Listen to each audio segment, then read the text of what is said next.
Hello guys, so I want to go over one thing that I constantly see, and I've gone over this before in a video, but since I bought a mic and I'm in a better setting I think than the last video, if you guys can find it, I want to go over one thing that's extremely important and very common in any kind of gym setting, and more importantly and more specifically when we're looking at someone who has overhead problems that lead into lower back pain. So for instance, today I had a client who, just to put it out there, in general, lacked overhead movement. But before she even said that, while we were kind of working through things, she all of a sudden had lower back pain during overhead presses. Now, we didn't do the overhead press yet, but she just all of a sudden decided to tell me that. And that's usually what happens with my clients. They all of a sudden decide to tell me something that I didn't, hear during our assessment or consultation. But moving past that, she had back issues, especially in extension. So we know now that she's extension intolerant. So that being said, I automatically said, please put your hand overhead. And I gave her a 3-pound dumbbell.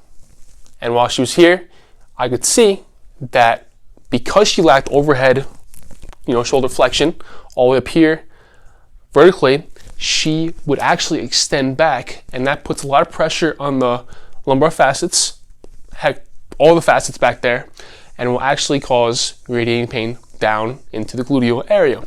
Now, I had to explain this to her, and while she might have, that back pain from something else or prior injury, I had to explain to her that your body will make this compensation in order to get you overhead. We need to get you more mobile, not just more mobile, and I'll explain that, but more mobile and stabilize you in the glenohumeral joint and all the muscles in here, and allow them to actually move more efficiently in order to get, make sure that back pain is, eradicated, in the best way possible. Now, once again, that back pain might be accentuated by something else as well. It could be a different movement that she did, like bending over in flexion or moving in rotation, that caused her back pain originally. But if we can get rid of one, faulty movement pattern when she's trying to get overhead, we can actually hone in on other, symptoms and other, possible reasons for why she might have that back pain if the back pain keeps persisting. Now, when we fixed this, when I got her more mobile and stabilized her shoulder more and taught her to breathe correctly through different movements, it went away. And, while I didn't perpetuate any other movements or make her do any other crazy stuff where she might have pain again, we now know that one thing is taken away, and we got her to move overhead better, and I assessed her in multiple different ways, and I did not neglect the fact that our body is, a very complex system where symptoms may just come on spontaneously and go away.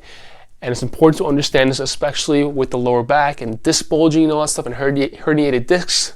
So you need to explain to them that little things like this, like compensation patterns, can lead to pain in other places. So if we lack overhead motion, compensation as made is lumbar extension that gets you overhead, or even lumbar, or just thoracic rotation that gets you overhead. If you see this, teach them to breathe, open the rib cage, stabilize the shoulders, strengthen, obviously, general strengthening exercises, and learning to breathe through the diaphragm and use it and utilize it. So that's my 2 cents on that topic. I know I could have gone to different, branches of that and been more detailed, but for Instagram for right now, it's kind of late. I want to go to bed. So have a nice day. Any questions, please message me. Bye.